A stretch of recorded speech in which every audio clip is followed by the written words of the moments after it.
Welcome to another edition of the Giants Huddle podcast, a rapid reaction edition, all brought to you by Citizens, the official bank of the Giants. What are we rapid reactioning to? Well, the Giants have made it official. They have signed John Harbaugh to be the next head coach of the New York Football Giants. To talk about it with me is the one and only voice of the Giants, Bob Papa. Bob, a monumental day for the Giants today, and it feels like the day they hired Tom Coughlin. It feels like the day the Chiefs hired Andy Reid. They have their next leader of the organization. No doubt about it, John. I mean, this is exciting news if you're a Giants fan. I think this is just what the doctor ordered, right? I mean, the Giants have tried with coordinators. New York's a tough place. Coordinators, first-time head coaches, whether it's the Giants or the Jets, have not been very successful, right? So now you bring a guy in, been there, done that, know how, and he's going to walk in and stand in front of the organization and then eventually the players and throw a resume down. This is a guy that in 18 years won 61% of his regular season games, 12 playoff appearances in 18 years. That means 2 out of every 3 years his team is going to the playoffs. You know, when you take a look at his contemporaries, whether it's Mike Tomlin, whether it is Mike McCarthy, whether it's Sean Payton, whether it's John Harbaugh, they all have like the same body of work. These guys have won 60-something% of their regular season games. And what Harbaugh has in his back pocket that some of the others don't, they're a winning record in the postseason. 13-11. Yep. 13-11 in the postseason. But, you know, we always talk about the standard, and we've heard guys always come in and talk about the standard. Well, here's a guy that's not trying to follow a standard from somebody else. He's got his own standard. And this is a win-win for the Giants and the fan base. And Bob, the number that jumps out to me, 6 division titles in a division where you're going against the Pittsburgh Steelers, right, with Mike Tomlin and Ben Roethlisberger for a large part of that. Very tough division. Joe Burrow in that division as well. Only 3 losing seasons, Bob, in 18 years with the Ravens, and only one season where he won fewer than 8 games. In 18 years. That's an amazing number. And by the way, he didn't have Tom Brady for all those 18 years. He transitioned from one quarterback to another, completely changed his offense around the new quarterback, still managed to only, again, have one season with fewer than 8 wins. And when you talk about what the doctor ordered, so to speak, I think the fact that he's not coming in as an offensive guru, someone that has an offense and a call sheet and everything else, he's not coming in as a defensive guru. We all know his history as a special teams coordinator, and he is the CEO. He's the guy that sets the tone during the week. He sets the tone in practices. He sets the tone in the offseason, and he coaches everything. He manages everything. And when you think about what's gone on with the Giants in their last bunch of coaching cycles, that's been one of the problems, right? I mean, it's been one guy on one side of the ball, the other side of the ball. Obviously, Joe Judge was a special teams coordinator, but he was learning on the job. And I always felt like the New York Giants, it's just different, right? If you're in a big market and you're with a storied franchise, it's not necessarily the best place to learn the job in New York. Yeah. And in this situation, the Giants have somebody who will not blink. He'll know how to handle the media. I've only had small dealings with him from my time at NFL Network, at Super Bowls and production meetings when I was doing the Thursday Night Football, and we had the Ravens 3 straight years. He's very gracious with his time. He's very thoughtful. He's got tremendous leadership ability. He's a caring person, all those things. But he's also the head football coach, and you know that.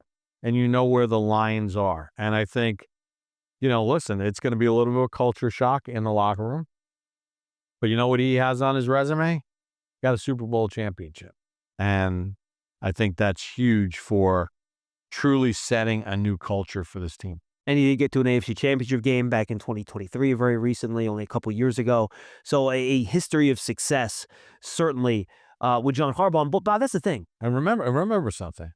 I want to take you back in time. If you remember when the Giants won Super Bowl 46 in 2011, the Ravens played the Patriots in Foxborough, and Joe Flacco outplayed Tom Brady that day. The Ravens outplayed the Patriots that day, but there was a pass in the end zone at the end of the game. Hey, listen, I give the defensive player a lot of credit. He pulled on the receiver's arm, but it's a ball that should have been caught.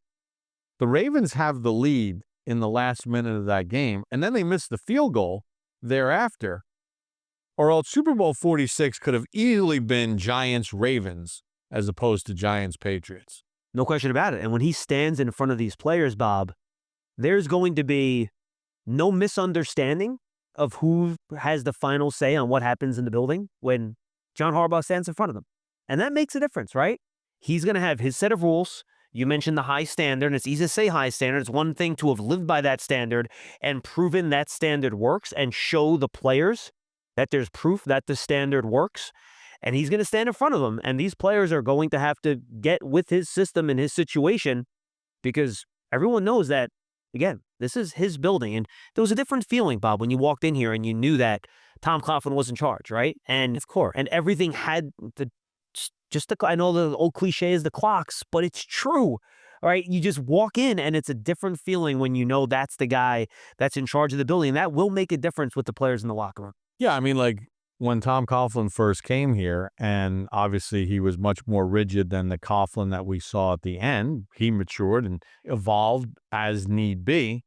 But, at the end of the day, Coughlin walked in the door and he had taken a franchise in Jacksonville that in year 2 was in the AFC Championship. And from not existing to year 2 in the AFC Championship. Right. And, knocking off the Denver Broncos in that playoff game at Mile High, and then having the success that he had in Jacksonville, literally building it from the ground up. Tom Coughlin walked in the building with cred. John Harbaugh walks in the building with cred. And his cred is that he's actually won a Super Bowl. Coughlin, remember, hadn't won a Super Bowl. He had won one as an assistant under Bill Parcells in Super Bowl 25. So, yeah, I mean, there's going to be a standard, and there's not one player in this locker room that can challenge him because nobody has his resume.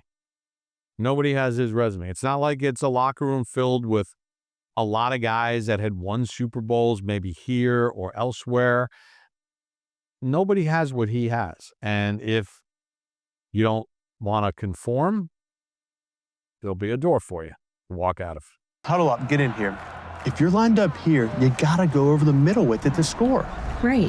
How do we make that happen? I don't know. But Citizens does. Make sense of your money with Citizens. Official bank of Eli Manning. And that's right, 100%. John's Huddle Podcast is brought to you by Citizens, the official bank of the Giants. From game day celebrations to your everyday financial needs, Giant fans get the most out of every moment with Citizens. Learn more at citizensbank.com/Giants. All right, Bob, now we talk about what's next. Now that this is official, the all-important job of filling out the coaching staff. And when you have a CEO, head coach, who your coordinators are, become doubly and triply important. So obviously there's a long history of great defense in Baltimore. There will be no shortage of defensive coaches that he has relationships with. So he has a lot of history with coaches. The Giants, I'm sure, will recommend the assistant coaches that are still in the building for him to talk to see if he wants to retain those guys. We obviously love those guys. They're good coaches. We hope they can retain as many as they can. But we'll see what that coordinator and assistant coaching staff looks like, because really, head coach is only as good as his assistants who are in the meetings and with these guys on the field every day. Correct. And again, he doesn't come from a side of the ball, right? So he is very coordinator reliant. He's going to set an agenda of what he wants New York Giants football to look like. And then he's going to hire people that are going to execute his vision. And, as far as retaining staff members, right? Listen, sometimes guys are told, hey, thanks for your service here. We're going in a different direction. And then current staff members that are here will be afforded the opportunity to interview for their job to stay. And I would believe that, like in most cases, there will be guys that will be offered an opportunity to sell why you should stay. And I know all the fans out there are thinking about the O-line coaches, and rightfully so because of what they've done with this team. But, we don't know what's in his head right now as this is all becoming new. And it'll be interesting to see what direction he goes. But, one of his most important hires, right, is going to be who is going to be the guy that's in Jackson Dart's ear on a daily basis. And he will not be short of candidates to fill that role. No, he will not. And remember, folks, whether he wants to hire somebody right away, he's not allowed. The Giants have to, and John Harbaugh have to follow the NFL rules for the hiring process, the same hiring process you have for head coach with the Rooney Rule, Bob. So they'll go through the whole process, and you'll decide who the best guy for the job is. Correct. Right. And I know he's worked through that already. He's starting to work through that already. As far as, listen, the back channels that go on, the phone calls that are made, he's already vetting people that he wants to at least interview and hear what they have to say. And, one of the things about him that has made him a very successful head coach for 18 years in the National Football League is he's open to change. He's open to new ideas. He's open to evolving, because you have to evolve in any walk of life, including professional football. So my guess is he's going to interview some people that he probably doesn't have any ties to, that he's never come across, but maybe he's had to scheme against them. Maybe he's had to play against them. Maybe he's been impressed by what he's seen and he wants to pick their brain and see if maybe they're a good fit.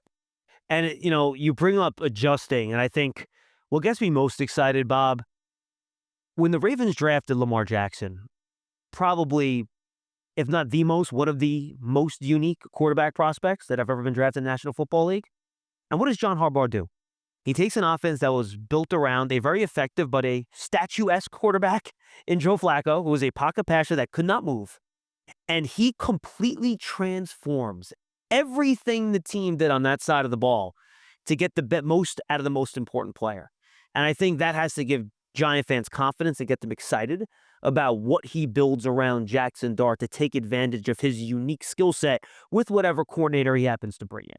Correct. And that also speaks to his ability to read the room, so to speak, right? And Ozzie Newsome went and they drafted Lamar Jackson and Joe Flacco. Remember, Joe Flacco was a Super Bowl winning quarterback for them.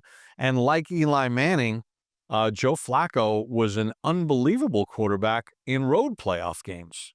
Those guys, have impeccable road playoff records. And then the really cool part about Harbaugh and being committed to convictions and ideas is he makes the move, right? And he puts Lamar Jackson in. They transform the offense. Yet when Lamar Jackson struggles, and there was a lot of, on my Sirius NFL radio show, I remember the conversations, there was a lot of talk of maybe he needs to go back to Flacco. Maybe they should go back to Flacco because Lamar's not getting it done. Maybe it's a little too big at this point for him. What did he do? I forgot Flacco was still in that roster. I didn't even remember that. Stuck with him. Wow. Stuck with Lamar. Stuck to the plan. Stuck to what they had committed to. And as we all say, the rest is history. Yeah, and I think that's kind of worked out just a little bit. Two MVP for everybody, yeah. Absolutely right. And, Bob, there's something to be said. And we had a caller on Big Blue Kickoff Live on Thursday calling with this point. You're not going to go into another game now. And this was the case when Tom Coughlin was here, and you saw it in the Super Bowls against Bill Belichick. You would never walk into a game and be worried about being outcoached a game now. Because, John Harbaugh's done this. You've seen him win a lot of games, and there's something to a head coach that's able to work with his coordinators, in his case especially, to put a game plan together that gives you the best chance to win that individual game against that individual opponent in that individual week. And there's an art to that. It's not always about who draws up the coolest plays, who is the best design offense and all that stuff. It's knowing how to figure out a way to win that game on that day against that opponent. And Harbaugh's shown he knows how to do that. Well, I mean, that's the beauty of it, right, John? When you were producing the games in the booth before you started taking on all of your hosting roles, I mean, how many times did we go into a stadium, into a game, and me, you, Carl, whomever, we would talk about, like, you just knew that Coughlin and Coughlin's staff will figure out a way to out-coach or make the right decision at the critical juncture in the game to give his team the best chance to win. Now, it didn't always work out, right? And as the years went on, it worked out less and less. But even in Coughlin's last season, of 2015 when he coached against his profile. And remember, they were throwing the ball late in game because he knew he had to go up 2 scores because the 2015 defense was one of the worst in the history of the Giants.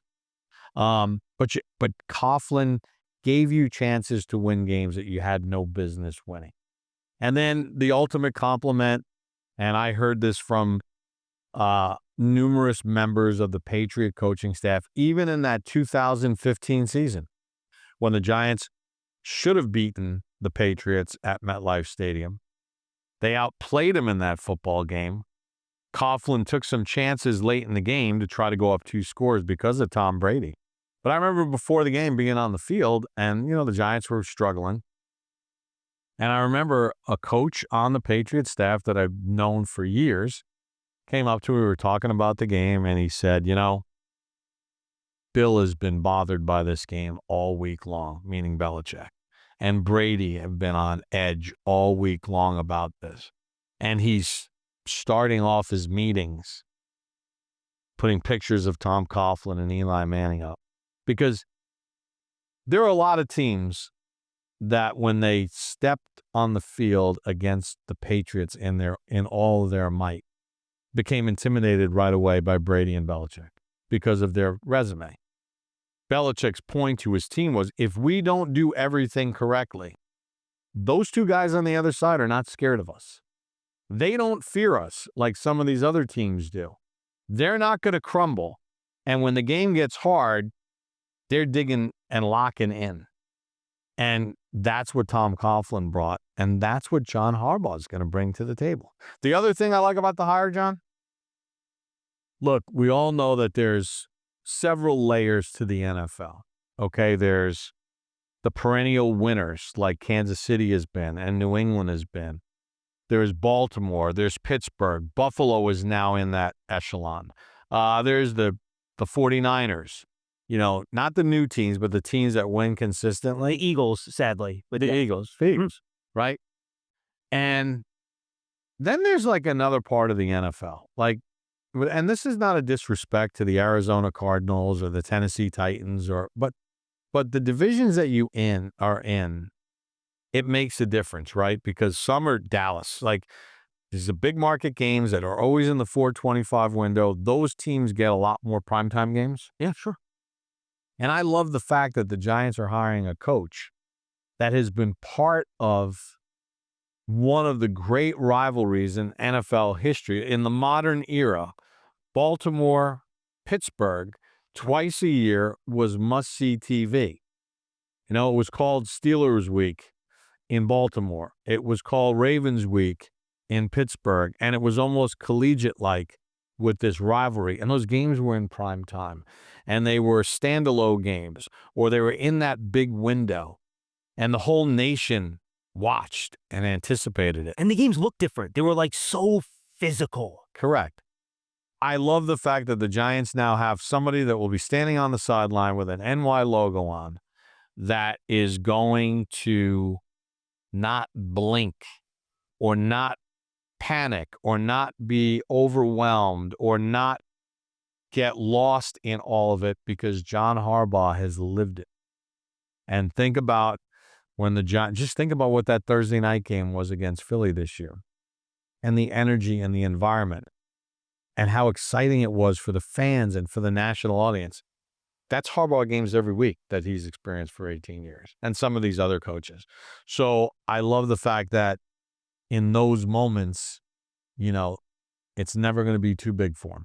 If you want to know how to manage 2 minutes of crunch time football, I'm your man. But if you're wondering about a long-term financial plan, you should talk to Citizens. Hey, I can also talk lawn care. I'd like to learn about a mowing routine. Yes, I knew I could help.